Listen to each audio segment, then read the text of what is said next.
ആകെ എല്ലാവരും അസ്വസ്ഥരായപ്പോൾ അവർക്ക് മനസ്സിലായി, നമ്മൾ പോകുമ്പോഴല്ല ഇത് മരിക്കുന്നത്, ഉള്ളിൽ നിറഞ്ഞിരിക്കുന്നൊരു ശക്തിയുണ്ട്. ആ ശക്തിയുടെ മുന്നിൽ നമ്മളൊക്കെ നിസ്സാരന്മാരാണേ. ആ നിസ്സാരത മനസ്സിലാക്കിക്കൊണ്ട് അവരാ ഭഗവാന്റെ മുന്നിൽ ചെന്ന് നമാമതേ ദേവപദാരവിന്ദം പ്രപന്നതാപോപശമാദപത്രം യന്മൂലഖേദോ ഖേദായതോഞ്ചസോരോ സംസാര ദുഃഖം ബഹിക്ഷിപന്തി. ഈ സംസാര ദുഃഖത്തിനൊക്കെ കാരണം, എല്ലാറ്റിനും കാരണമായിട്ട് ഭഗവാനെ അവിടുത്തെ പാദം ഉണ്ടെന്ന് മനസ്സിലാക്കാത്തത് കൊണ്ടല്ലേ. അതുകൊണ്ട് ഭഗവാനെ ദാദര്യതസ്മിൻ ഭവൈശ ജീവാം താപത്രയേണാപഹദാന്ന സന്മാം ആത്മൻ ലഭന്തേ ഭവതം ഭഗവൻ സ്തവാംക്രിം ഛായാം സവിദ്യാമത ആശ്രയേമ. ഭഗവാനെ, ഈ ജീവിതത്തിൽ വരാൻ പോകുന്ന താപത്രയേണ, എല്ലാവർക്കും കടന്നു പോവേണ്ട 3 പ്രശ്നങ്ങളാണ് താപത്രയങ്ങൾ. താപത്രയം എന്ന് പറഞ്ഞാൽ ഏപ്രിൽ മാസത്തിലെ ചൂട് ആണോ? അല്ല. താപത്രയം എന്ന് പറഞ്ഞാൽ ശരീര സംബന്ധമായ പ്രശ്നങ്ങൾ, ശരീരവുമായി ബന്ധപ്പെട്ട വസ്തുക്കളിൽ നിന്നുണ്ടാകുന്ന പ്രശ്നങ്ങൾ, ശരീരവുമായി ബന്ധപ്പെട്ട വ്യക്തികളിൽ നിന്നുണ്ടാകുന്ന പ്രശ്നങ്ങൾ. ഇതിനെ പറയും ആദി ഭൗതികം, ആദി ദൈവികം, ആധ്യാത്മികം. ആദി ആധ്യാത്മികം എന്ന് പറഞ്ഞാൽ അവനവൻ്റെ ശരീരങ്ങൾ ഉണ്ടാക്കിത്തരുന്ന പ്രശ്നങ്ങൾ. ആദി ഭൗതികം എന്ന് പറഞ്ഞാൽ നമ്മുടെ വസ്തുക്കൾ ഉണ്ടാക്കുന്ന പ്രശ്നങ്ങൾ. വസ്തു എന്നൊക്കെ പറഞ്ഞാൽ മനസ്സിലാവുമല്ലോ, ഇന്നത്തെ കാലത്ത് ജോലി നഷ്ടപ്പെട്ടാൽ പ്രശ്നമാണ്, സമ്പത്ത് നഷ്ടപ്പെട്ടാൽ പ്രശ്നമാണ്, ബാങ്ക് പൊളിഞ്ഞാൽ പ്രശ്നമാണ്. ആണോ അല്ലയോ? നാളെ എങ്ങാനും പത്രത്തിൽ വരികയാണ്, എന്ത്, നിങ്ങൾ ഡെപ്പോസിറ്റ് ചെയ്തിരിക്കുന്ന ബാങ്കുകളൊക്കെ പ്രശ്നങ്ങളിലാണ് എന്ന് പത്രത്തിൽ വായിച്ചാൽ നിങ്ങൾ ആദ്യം എന്ത് ചെയ്യും? എൻ്റെത് ഇങ്ങോട്ട് പോരട്ടെ. നിങ്ങളവിടെ പോയി മണിക്കൂർ ക്യൂ നിൽക്കും. ഞാൻ കണ്ടതാണ് പത്രത്തിൽ. ഈ ഏതൊരു ബാങ്കിൻ്റെ ക്രൈസിസ് വന്നപ്പോണ്ടല്ലോ, ബോംബെയിൽ ആളുകൾ റോട്ടിൽ രാത്രി 12 മണിക്ക് ക്യൂ നിൽക്കുന്നത് ഞാൻ കണ്ടിട്ടുണ്ട്. അപ്പോൾ വസ്തുക്കൾക്ക് നമ്മളെ തളർത്താൻ സാധിക്കും, നമ്മളുമായി ബന്ധപ്പെട്ട വ്യക്തികൾക്ക്. അതിനെ പറയും ആദി ദൈവീക താപങ്ങൾ. ദൈവങ്ങൾ നമ്മളുമായി ബന്ധപ്പെട്ടിരിക്കുന്ന വ്യക്തികൾ. ഈ താപങ്ങളിൽ നിന്നൊക്കെ എങ്ങനെയാണ് വഴി? ഭഗവൻ തവാംഗ്രീ, അവിടുത്തെ പാതാരവിന്ദത്തിലേക്ക് സവിദ്യാമത ആശ്രയേമ. അവിടുത്തെ പാതാരവിന്ദത്തിലേക്ക് മനസ്സ് തിരിക്കാൻ സാധിച്ചാൽ എവിടെയാണ് പ്രശ്നങ്ങളൊക്കെ നമ്മൾ അലട്ടുന്നത്? അതിനെന്ത് വേണം? മാർഗന്തിയത്തെ മുഖപത്മനീരേ ചന്ദസ്സുവർണൈ ഋഷയോ വിവിക്തേ യസ്യാഗമശോധ സരിദ്ധരായ പദം പദം തീർത്ഥപദ പ്രപന്നാം.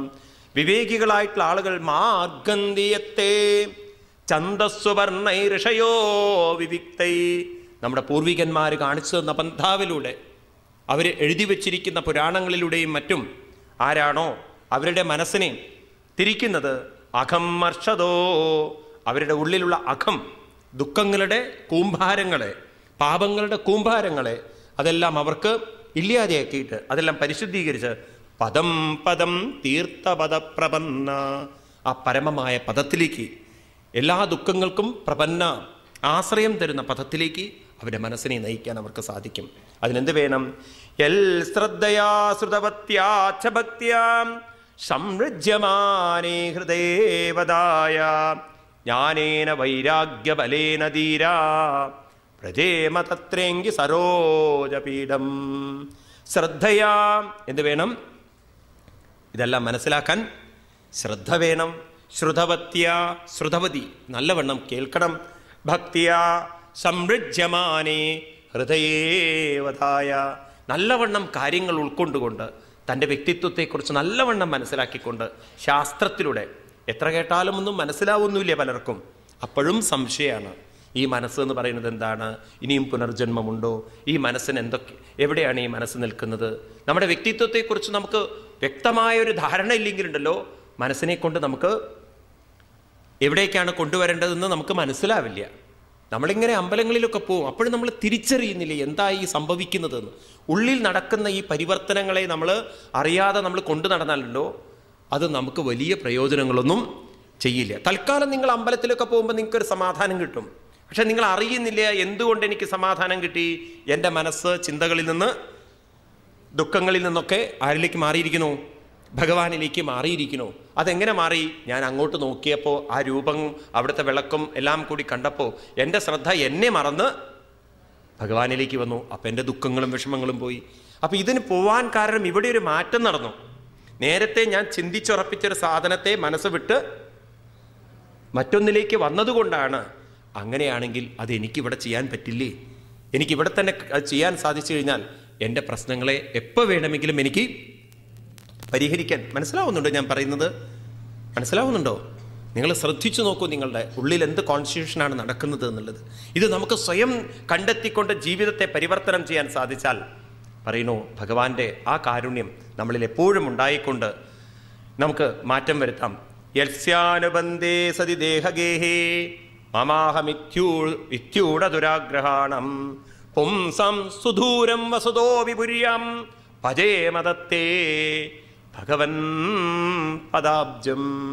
യസ്യാനുബന്ധേ അസതി ദേഹഗേഹേ, ദേഹത്തിലും ഗേഹത്തിലും, ഗേഹം എന്ന് പറഞ്ഞാൽ വീടിലും, അതുപോലെ തന്നെ തൻ്റെ വീട്, കുടുംബം, ഇതിലൊക്കെ ദുരാഗ്രഹാണം മമാഹം, ഇതാണ് എൻ്റെ, ഇതാണ് എൻ്റെ, ഇതാണ് എൻ്റെ, ഇതാണ് എനിക്ക് സുഖം തരുന്നത്, ഇവരൊക്കെയാണ് എൻ്റെ കൂടെ എന്നൊക്കെ അങ്ങനെ ദൃഢമായി ഉറപ്പിച്ച് ഈ സുസ്ഥിരമല്ലാത്തതെല്ലാം സ്ഥിരമാണെന്ന് അങ്ങോട്ട് ഉറപ്പിക്കുന്നവർ.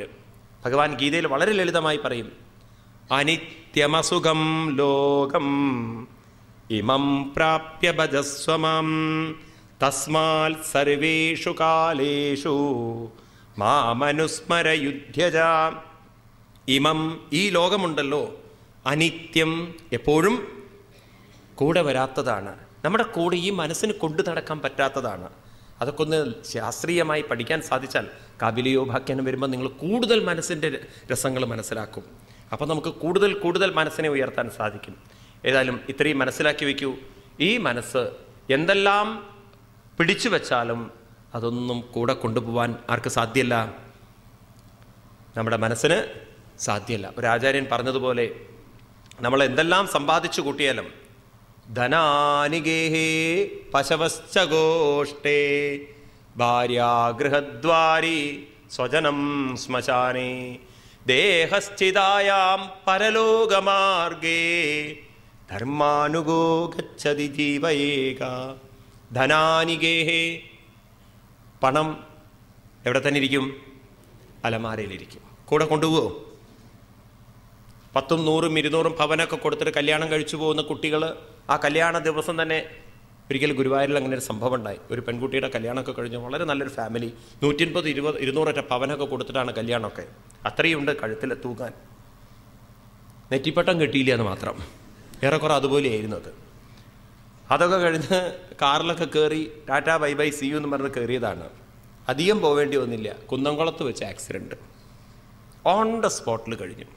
പാവം ജീവിതം തുടങ്ങാൻ പോലും പ്രകൃതി സമ്മതിച്ചില്ല. കാലം 200 പവൻ കൊടുത്ത് കല്യാണം കഴിച്ച ആ കുട്ടിയുടെ ബോഡി കത്തിക്കുമ്പോൾ 200 പവൻ വെച്ചില്ല അവർ. 200 പവൻ പോയിട്ട് വെക്കുകയോ? അതും കൂടി അഴിച്ചെടുക്കും. ഒരാളും ഇന്നേ വരെ മരിക്കുമ്പം ഒന്നും കൊണ്ടുപോയിട്ടില്ല. ധനാനി ഗേഹേ പശവശ്ച ഗോഷ്ടേ, പശുക്കളൊക്കെ ഗോശാലയിലിരിക്കും. അന്ന് പശുക്കൾ ഉണ്ടായിരുന്നു, അതുകൊണ്ടാണ് ഗോശാല പറഞ്ഞത്. ഇന്നിപ്പോൾ പശുക്കളില്ല. ഇന്നിപ്പോൾ എന്താ പറയുക അതിന്? ഫ്രിഡ്ജശ്ച ഗോഷ്ടേ. സംസ്കൃതത്തിൽ ഫ്രിഡ്ജിന് എന്താ പറയാന്ന് എനിക്കറിയില്ല. എന്ന് വെച്ചാൽ ഫ്രിഡ്ജ്, കമ്പ്യൂട്ടർ, TV, ഇത്തരം സാധനങ്ങളൊക്കെയുള്ള പശുക്കൾക്ക് പകരപ്പം നമുക്ക് വീട്ടിലുള്ളത്. അതൊക്കെ എവിടെ ഇരിക്കും? വീട്ടിൽ ഗോശാലയിലിരിക്കും. കമ്പ്യൂട്ടറിസ്റ്റ ഗോഷ്ടേ. ഇനി ഇത്രയും കാലം കല്യാണം കഴിക്കുന്ന സമയത്ത് കൂടെ അങ്ങോട്ട് കൊണ്ടുവന്നല്ലോ ഭാര്യ. അകത്തേക്ക് വരുമ്പം ഭാര്യ ഉണ്ടായിരുന്നു, പുറത്തേക്ക് കൊണ്ടുപോകുമ്പോഴോ ഭാര്യ ഗൃഹദ്വാരി. ഏതുവരെ വരും? വാതിൽപ്പടി വരെ വരും. അത്രയൊക്കെ ഭാര്യയ്ക്ക് പറഞ്ഞിട്ടുള്ളൂ.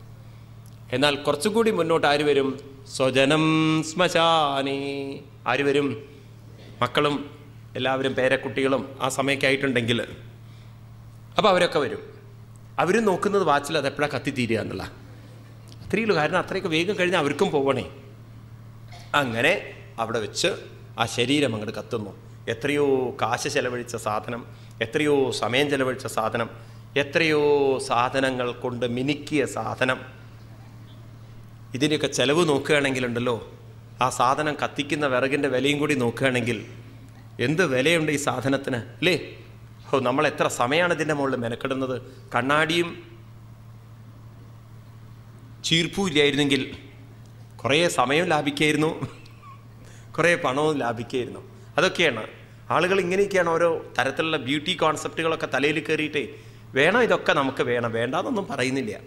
ഈ രീതിയിൽ നമ്മുടെ ജീവിതം നമ്മൾ കൊണ്ടു നടക്കുമ്പോൾ, ഇത് തന്നെ സത്യം എന്നങ്ങോട്ട് ഉറപ്പിച്ചങ്ങോട്ട് ജീവിതം നയിക്കുമ്പോൾ, ദുരാഗ്രഹാണം, അനാവശ്യമായ ചിന്തകൾ മനസ്സിൽ കയറിക്കൂടും.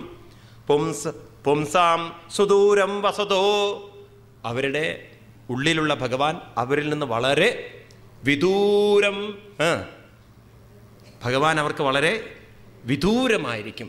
അങ്ങനെയുള്ള ഭഗവാനെ എല്ലാവരുടെ കൂടെയും ഭട്ടതിരിപ്പാട് പറയുന്ന പോലെ ഏവം ദുർലഭ്യ വസ്തും നബി സുലഭതയാ ഹസ്തലബ്ധേയതന്യൽ. അടുത്തുണ്ടായിട്ടും പലർക്കും ഭഗവാൻ വിദൂരതയിലാവുന്നത്, ഭഗവാനെ വിദൂരമാക്കുന്നത് ശരീരമല്ല, അവരുടെ മനസ്സ് തന്നെയാണ്. അപ്രകാരമുള്ള ഭഗവാനെ ഞങ്ങൾ അവിടുത്തെ പാതാരവിന്ദത്തെ നമസ്കരിക്കുന്നു. പാനേന തേ ദേവകഥാസുധായാം പ്രവൃദ്ധഭക്ത്യാ വിശദാശയായേ വൈരാഗ്യസാരം പ്രതിലഭ്യബോധം യദഞ്ജസാന്യുരകുണ്ടധിഷ്ണ്യം. ആരാണോ ഭഗവാനെ ഈ ഭാഗവതാദികളൊക്കെ കഥാസുധായാ പാനേന, ഈ കഥകളൊക്കെ പാനം ചെയ്യുന്നത്, അവരുടെ ഉള്ളിൽ പ്രവൃദ്ധ ഭക്തിയാ, ഭക്തി വർദ്ധിച്ച് വൈരാഗ്യസാരം പ്രതിലഭ്യബോധം, ഭഗവാനാണ് ഉള്ളിൽ കൂടെയുള്ളതെന്ന ബോധം അവരുടെ ഉള്ളിൽ ഉറച്ചുകൊണ്ട് ഈ പ്രപഞ്ചത്തിലുള്ള ഏത് കാര്യങ്ങൾ വന്നാലും, എന്തു പ്രശ്നങ്ങൾ വന്നാലും അവരുടെ മനസ്സ് അതിനെയൊക്കെ നേരിടാനുള്ള പ്രാപ്തമായി തീർന്ന് അവർക്ക് ഭഗവത് പദത്തെ കൈവരിക്കാൻ സാധിക്കും. അപ്രകാരമുള്ള ഭഗവാനെ നമസ്കരിക്കുന്നു. തഥാ പരേ ചാത്മസമാധിയോഗ ബലേന ജിത്വാ പ്രകൃതിം ബലിഷ്ടം താമേവ ധീരാ പുരുഷം വിശന്തി തേഷാം ശ്രമസ്യാന്നതു സേവയാത്തേ. തഥാ അപരേ ആത്മസമാധിയോഗ ബലേന ജിത്വാ പ്രകൃതിം ബലിഷ്ടം. ചില ആളുകളുണ്ടല്ലോ, വീടുപേക്ഷിച്ച് ഗുഹകളിൽ ചെന്നിരുന്ന് വല്ല ആശ്രമങ്ങളിലൊക്കെ ഇരുന്ന് ഏകാന്തതയിലിരുന്ന് അങ്ങനെയൊക്കെ മനസ്സിനെ ബലീയമായിട്ട് ബലാത്കാരേണ അവർ മനസ്സിനെ ശുദ്ധീകരിക്കാൻ ശ്രമിക്കുന്നുണ്ട്. പറയുന്നു അതിൻ്റെ ഒന്നും ആവശ്യമില്ല. വീട്ടിലിരുന്ന് നമ്മുടെ കുടുംബകാര്യങ്ങളൊക്കെ കൊണ്ടു നടന്നിട്ട് തന്നെ ആരെ പരിശുദ്ധീകരിക്കാൻ പറ്റും?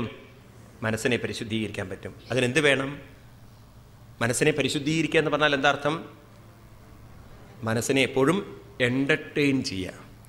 മനസ്സിനെ എപ്പോഴും മനസ്സിനെ നമ്മൾ വളരെ ശ്രദ്ധിക്കണം, എൻഗേജ് ചെയ്യല്ല. മനസ്സിനെ നമ്മൾ എൻ്റർടൈൻ ചെയ്യും. ഇത് രണ്ടും വ്യത്യാസമുണ്ട്. എൻഗേജ് ചെയ്യുക എന്ന് പറഞ്ഞാൽ, അതായത് പഠിക്കാൻ ഒരു കുട്ടിയോട് നിങ്ങൾ പറഞ്ഞു കഴിഞ്ഞാൽ, കുട്ടി പഠിക്കടാ, പോയി വായിക്കടാ, നിൻ്റെ പുസ്തകം വായിക്കടാ എന്ന് പറഞ്ഞാൽ നിങ്ങൾ അതിൻ്റെ മനസ്സ് എൻഗേജ് ചെയ്യണം. എൻഗേജ് ചെയ്യുന്ന മനസ്സുണ്ടല്ലോ, അതിൽ തന്നെ എൻഗേജ്ഡ് ആയിക്കൊള്ളുന്നില്ല. ഒരുപക്ഷെ നമ്മൾ വായിച്ചാൽ നമുക്ക് ഇൻട്രസ്റ്റ് ഇല്ലാത്ത കാര്യങ്ങളാണെങ്കിൽ അതൊന്നും നമ്മുടെ മനസ്സിൽ പതിയില്ല. നമ്മൾ വായിക്കുമ്പോഴും മനസ്സ് പോകുന്നത് വേറെ വല്ലയിടത്തും. നേരെ മറിച്ച് മനസ്സ് എൻ്റർടൈൻ ചെയ്യുകയാണെങ്കിലോ, നിങ്ങൾ ടി വി കാണുന്ന സമയത്ത് മനസ്സിനെ എൻഗേജ് ചെയ്യല്ല ചെയ്യുന്നത്. നിങ്ങൾ ടി വി കാണുന്ന സമയത്ത് മനസ്സ് എൻ്റർടൈൻമെൻറ്റിലാണ്. അത് എൻ്റർടൈൻ ചെയ്യണം, അത് ആസ്വദിക്കുകയാണത്. അത് എന്താണ് അവിടുത്തെ കാര്യങ്ങൾ അനുഭവിക്കുകയാണ്, സന്തോഷത്തോടെ അനുഭവിക്കുകയാണ്. അതിനെയാണ് എൻ്റെ എൻ്റർടൈൻമെൻറ്റ് എന്ന് പറയുക. ഒരാൾ ബാറിൽ ചെല്ലുന്നത് എൻ്റർടൈൻ ചെയ്യാണ് മനസ്സിനെ, ക്ലബിൽ പോകുന്നത് എൻ്റർടൈൻ ചെയ്യാണ്, ഡാൻസ് ക്ലബിൽ പോകുന്ന എൻ്റർടൈൻ ചെയ്യാണ്. പക്ഷെ നമ്മൾ ഇതിൽ എൻ്റർടൈൻ ചെയ്യണം? ഭഗവത് വിചാരത്തിൽ മനസ്സിനെ എൻ്റർടൈൻ ചെയ്യണം. നേരത്തെ പറഞ്ഞല്ലോ, നാമം ജപിക്കുന്നത് അതൊരു എൻ്റർടൈൻമെൻറ്റായി മാറണം. അതുപോലെ കീർത്തനങ്ങൾ പാടുന്നൊരു എൻ്റർടൈൻമെൻറ്റായി മാറണം. ഭാഗവതം വായിക്കുന്നത് ഒരു എൻ്റർടൈൻമെൻറ്റായി മാറും. വെറുതെ ഒരു ചടങ്ങ് പോലെ വായിച്ചിട്ട് കാര്യമില്ല. ഒരു സംഗീതത്തിൽ നമ്മുടെ മനസ്സ് ഇൻവോൾവ് ചെയ്യിച്ചിട്ട് കാര്യങ്ങൾ മനസ്സിലാക്കിക്കൊണ്ട് അങ്ങനെ നമ്മൾ വായിക്കാൻ ശ്രമിച്ചു കഴിഞ്ഞാൽ അതൊരു എൻ്റർടൈൻമെൻറ്റാണ്. അങ്ങനെ നമ്മുടെ ജീവിതത്തെ നമ്മൾ അതിലേക്ക് ഇങ്ങനെ കൊണ്ടുവന്നു കഴിഞ്ഞാൽ, ഒന്നിൽ എൻഗേജ്ഡ് ആയാൽ, ഒന്നിൽ എൻ്റർടൈൻ ചെയ്താൽ ബാക്കിയുള്ളതെല്ലാം മനസ്സ് മറക്കും. മനുഷ്യ മനസ്സിൻ്റെ വലിയൊരു മഹത്വമാണിത്. ഒന്നിൽ താല്പര്യം വന്നാൽ ബാക്കിയുള്ളതൊക്കെ വിട്ടു പോവും. അതാണ് മനുഷ്യ മനസ്സിൻ്റെ പ്രത്യേകതയെങ്കിൽ ഭഗവാന്റെ കഥയിലേക്ക് നമുക്ക് കൊണ്ടുവന്ന് ഇതെല്ലാം മനസ്സിലാക്കിയെടുത്തു കഴിഞ്ഞാൽ ഭഗവാനെ മനസ്സുയരില്ലേ, അതുകൊണ്ട് തതോ വയം തൽ സൽപ്രമുഖായ ദത്തേ ബഹൂവിമാത്മൻ കരവാമകിം തേ ത്വം ന സച്ചക്ഷു പരിദേഹി ശക്തിയാ ദേവക്രിയാർത്ഥേ യദനുഗ്രഹാണം. തതോ അതുകൊണ്ട് ഭഗവാനെ ഈ സൽപ്രമുഖായതർത്ഥേ ഏത് കാര്യം എങ്ങനെ ചെയ്യണം എന്നതെല്ലാം അങ്ങയോട് അങ്ങ് ഞങ്ങൾക്ക് വളരെ വേണ്ട വിധത്തിൽ ഉപദേശിച്ചു തന്നു. ഭഗവാനെ ചക്ഷുക്കൾ ഇന്ദ്രിയങ്ങൾ പറയണം, ഞാൻ കാണണം, ഞാൻ കേൾക്കണം, ഞാൻ രുചിക്കണം, ഞാൻ വാസനിക്കണം എന്നൊക്കെ അങ്ങ് നിർദ്ദേശിച്ച പോലെ തന്നെ ഞങ്ങൾ അങ്ങയുടെ ഒരു ദാസന്മാരായിരുന്ന് സേവനം ചെയ്യാമെന്ന്. ഇതാര് പറയാണ്? ആരോട്? ഇത് വിതുരർ മൈത്രേയരോട് പറയുന്നതല്ലേ? ഇത് ഇന്ദ്രിയങ്ങൾ ഭഗവാനോട് പറയുന്നതാണ്. എന്ത് ജോലി അങ്ങ് ഞങ്ങളെ ഏൽപ്പിച്ചുവോ അത് ഞങ്ങൾ ചെയ്തു കൊള്ളാം, സന്തോഷത്തോടുകൂടി ചെയ്തു കൊള്ളാം. അപ്പോൾ കണ്ണിൻ്റെ ജോലി എന്ന് പറയുന്നത് കാണലാണ്, ചെവിയുടെ ജോലി പറയുന്നത് കേൾക്കലാണ്. പക്ഷേ കാണലും കേൾക്കലും ശ്വാസം പോലെ നടക്കുന്നുണ്ട്. എന്താ ശ്വാസത്തിൻ്റെ പ്രത്യേകത? അത് അകത്തേക്ക് വരുന്നു, അകത്തുനിന്ന് പുറത്തേക്ക് പോകുന്നു, ഒട്ടി നിൽക്കുന്നില്ല. ഉണ്ടോ? ഇതുപോലെ കണ്ണ് കാഴ്ചകളായിട്ട് വന്നു പോകുന്നുണ്ട്, ഒട്ടി നിൽക്കുന്നില്ല. ഉണ്ടോ? എൻ്റെ കണ്ണ് ഒരു രൂപത്തിൽ മാത്രം ഒട്ടിയിരുന്നു എങ്കിൽ പിന്നെ മറ്റൊരു രൂപത്തിലേക്ക് പോകാൻ സാധ്യമല്ല. രാവണനെക്കുറിച്ചൊരു ജോക്ക് പറയും, നമ്മളെക്കാളും ഭേദം രാവണനാണത്രേ. അതെന്താണ്? രാവണനെക്കുറിച്ചുള്ളൊരു തമാശയാണ്. അയാൾക്ക് 10 തലയിൽ 20 കണ്ണുണ്ടായിട്ട് ഒരു പെണ്ണിലേ കണ്ണു വെച്ചുള്ളൂ എന്ന്. ഇനി ഞാൻ പറയണ്ടല്ലോ, അയാളുടെ 20 കണ്ണും ഒരു പെണ്ണിലേ പോയിട്ടുള്ളൂ, ഒരു സീതയിലേ പോയിട്ടുള്ളൂ. 2 കണ്ണുള്ള നിങ്ങളുടെ കാര്യമൊന്ന് ക്വസ്റ്റ്യൻ മാർക്ക്. അപ്പൊ ഭേദം ആരാണ്? രാവണൻ തന്നെയാണ്. ഇതാണ് ലോകം എന്ന് പറയുന്നത്. അപ്പോ നമ്മുടെ കണ്ണ് ഒരു കാഴ്ചയിലും ഒട്ടി നിൽക്കുന്നില്ല. ഉണ്ടോ? ചെവി ഒരു ശബ്ദത്തിൽ ഒട്ടി നിൽക്കുന്നില്ല. ഉണ്ടോ? നാവ് ഒരു രുചിയിൽ ഒട്ടി നിൽക്കുന്നില്ല. പക്ഷേ ഇതിൻ്റെ എല്ലാം സ്മരണയിൽ ഒട്ടി നിൽക്കാൻ ആർക്ക് സാധിക്കും? ഇന്ദ്രിയങ്ങൾക്ക് സാധ്യമല്ലാത്ത കാര്യം മനസ്സിന് സാധിക്കും. അവിടെയാണ് നമ്മൾ മനസ്സിനെയും എന്ത് ചെയ്യേണ്ടത്? ആ സ്മരണകളിൽ നിന്നൊക്കെ മുക്തമാക്കിയിട്ട് മനസ്സിനെയും മുഴുകാൻ നമ്മൾ പരിശീലിപ്പിച്ചു കഴിഞ്ഞാൽ ഒന്നിലും ആരൊട്ടി നിൽക്കില്ല? മനസ്സും ഒട്ടി നിൽക്കില്ല. നല്ലതിൻ്റെ കൂടെ മനസ്സ് പോയിക്കൊണ്ടേയിരിക്കും. അതിനാണ് നമ്മൾ കുട്ടിക്കാലത്തെയൊക്കെ നമ്മളെ പരിശീലിപ്പിക്കേണ്ടിയിരുന്നത്. നോക്കൂ, നിങ്ങൾ ഈ വീടുകളിലൊക്കെ ഉണ്ടല്ലോ, നമ്മൾ അങ്ങനെയുള്ളൊരു പരിശീലനങ്ങളൊന്നുമില്ല. ഒരു ജീവിതം അങ്ങനെ വേണ്ടിയിരുന്നു. കുറച്ചു നേരം നാമം ജപിക്കുക, അതെല്ലാവരും ഒന്നിച്ചിരുന്ന് നാമം ജപിക്കുക, അതൊരു സന്തോഷത്തോട് ഉത്സവമായിട്ട് നാമം ജപിക്കുക. അപ്പോൾ തീർച്ചയായിട്ടും അതൊരു എൻ്റർടൈൻമെൻറ്റായി മാറും. സന്തോഷത്തോടു കൂടിയിട്ട് നാമസങ്കീർത്തനം ഉണ്ടാവുക. ക്ഷേത്രങ്ങളൊക്കെ ശരിക്കും അങ്ങനെയാണ് വരേണ്ടത്. കുറച്ചു നേരം എല്ലാവരും കൂടെ